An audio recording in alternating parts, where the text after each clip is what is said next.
అరకులోని పసుపు కూడా పసుపు, మిరియాలు, మామూలు మిరియాలు, అరకు మిరియాలు తిని చూసి చెప్తారు ఇది చాలా డిఫరెంట్గా ఉంది, దీని క్వాలిటీ బాగుంది, ఇది ఎక్కడి నుంచి తీసుకొచ్చారు అని చెప్తారు.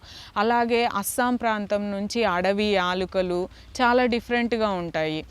అరకు పసుపు మనము ప్రతి సంవత్సరం కూడా అరకు నుండే కలెక్ట్ చేస్తున్నాము. అది రాను కలర్ కూడా చేంజ్ అవుతుంది. మెల్లమెల్లగా ఫస్ట్ ఎల్లోగా ఉండేది డార్క్, దాని కలరు మారిపోతూ ఆరెంజ్ కలర్కి మారిపోతుంది. అట్లనే పసుపులో నుంచి ఆయిల్ రావడం కూడా ఎక్కువ వస్తుందన్నమాట, ఆయిల్ తీయకుండా. అందుకే మన పూర్వీకులు పసుపుని మన సౌందర్య సాధనంగా ఉపయోగించేవాళ్ళు అని చెప్పి అర్థమైంది. ఇప్పుడు మనము ఎవరం కూడా పసుపు ముఖానికి రాసుకోవట్లేదు, కాళ్ళకి కానివ్వండి ముఖానికి. ఎందుకంటే పసుపు రాసుకుంటే దురదొస్తుంది అని చెప్తున్నారు. దానికి రీజను రసాయన వ్యవసాయం ఒకటైతే పసుపు కొమ్ములకు కూడా కెమికల్ ట్రీట్మెంట్ చేయడము, నిల్వ చేసుకోవడానికి ఇవన్నీ జరుగుతుంది. అదే మన దగ్గర ఉండే పసుపుని వారు వినియోగదారులు ప్యాకెట్ ఓపెన్ చేయంగానే మంచి సువాసన వస్తుంది అని చెప్పేసి, సర్టిఫికేట్ విషయానికి వస్తే మన పంచేంద్రియాలే చెప్తున్నాయి ఈ పసుపు యొక్క క్వాలిటీ ఏంటి అని చెప్పేసి. ఈ పసుపు దీని అరోమా గ్రీన్ టీలో ఉపయోగించుకోవచ్చు. దీన్ని ముఖానికి రాసుకోమని చెప్తాను, మంచి రిజల్ట్స్ వస్తున్నాయి. కాళ్ళకి రాసుకున్నా నిజమేను, దీని వలన దురద రావట్లేదు, మార్కెట్లో దొరికేదానికి దీనికి తేడా ఉంది అని చెప్పి వినియోగదారులు వారు ఫీడ్బ్యాక్ ఇస్తుంటారు. ఇలా ప్రతి వస్తువుకి ఒక మంచి అనుభవం ఉంటుంది, ప్రతి ఒక్కరు వాడిన ప్రతి ఒక్కరు. మరియు కొందరు స్త్రీలు వాళ్ళ కిట్టి పార్టీల్లో కూడా ఈ పసుపుని బహుమతిగా ఇస్తున్నారు. అంటే ప్లాస్టిక్ బొమ్మలు ఇలాంటివి గిఫ్ట్లుగా ఇచ్చే కల్చర్ని మార్చుకొని సహజ సిద్ధంగా పండిన ఈ పసుపుని గిఫ్ట్గా ఇస్తున్నారు. అలాగే వేరే కంట్రీస్ నుంచి వచ్చిన వాళ్ళ స్నేహితులకి కారము, పసుపు ఇలాంటి నూనెలు, కోల్డ్ ప్రెస్డ్ ఆయిల్స్ని బహుమతులుగా ఇస్తున్నారు. ఇవన్నీ ఎంతో నాణ్యమైన ఉత్పత్తులు, ప్రకృతి వ్యవసాయం నుంచి వచ్చినవి. ఇవన్నీ చూసిన తర్వాత ఏళ్ల తరబడిగా మరియు గత 8 సంవత్సరాల నుంచి ఏ పదార్థం ప్రకృతి వ్యవసాయ విధానంలో పండించిందైతే కేవలం అవి మాత్రమే తింటూ ఉండడం వలన వ్యక్తిగతంగా మా ఆరోగ్యంలో, రూపురేఖల్లో చాలా మార్పులు వచ్చాయి.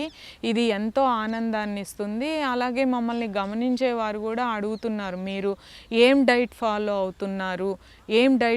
అవుతున్నారు మాకు చెప్పండి ఆ టిప్స్ అని చెప్తుంటారు. మేము ఏ డైట్ ఫాలో అవ్వట్లేదు, ప్రకృతికి దగ్గరగా ఉండే ఆహారాన్ని మా ఆహారంలో భాగం చేసుకున్నాము, అదే సీక్రెట్ అని చెప్తుంటాను. చాలామంది వినియోగదారులు డయాబెటిక్ నుంచి రిలీఫ్ పొందారు, జాయింట్ పెయిన్స్ నుంచి రిలీఫ్ పొందారు. ఊబకాయం మనకి బోనస్ అన్నమాట. ప్రకృతి వ్యవసాయ విధానంలో పండించిన ఆహారాన్ని మనం భాగం చేసుకొని ఇన్ బిట్వీన్ స్నాకింగ్ అనే దానికి మనం దూరంగా ఉంటే, సూర్యాస్తమయానికి ముందు ఆహారం తీసుకుంటే 80% రోగాల్ని మనం దూరం పెట్టవచ్చు. ఇది చాలామంది విషయంలో విగరస్గా ఇంటర్నేషనల్ ట్రావెలర్స్ కూడా దీన్ని ప్రూవ్ చేశారు, ఫాలో అయ్యి. దీనివలన అద్భుతమైన ప్రయోజనాలు ఉన్నాయి. అండ్ ఇది ఆర్గానికేనా, ఇది ఎలా పండించారు, వీటన్నింటికి వినియోగదారుల యొక్క అనుభూతులే సర్టిఫికేట్ అన్నమాట. మనం కళ్ళతో చూసినప్పుడు వాటి రూపం వేరుగా ఉంటుంది, రసాయన వ్యవసాయ పదార్థాలకి వీటికి.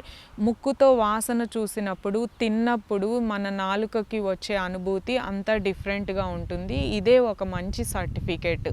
ఇవన్నీ కూడా రోజుకి ప్రకృతి వ్యవసాయ ఉత్పత్తుల మీద అభిమానాన్ని నాకు ఎక్కువ చేశాయి, ప్రకృతికి దగ్గర చేశాయి. ఎక్కడ ఏ ప్రాంతంలో ఎవరు ఏ విధానాన్ని అవలంబిస్తున్నా కానీ వారి పొలానికి వెళ్ళి గమనించి రావడము, నేను స్వయంగా ఎప్పుడు దేశవాళీ రకాలని పండిస్తాను అనే అభిరుచి నాకు రోజుకి ఎక్కువైంది.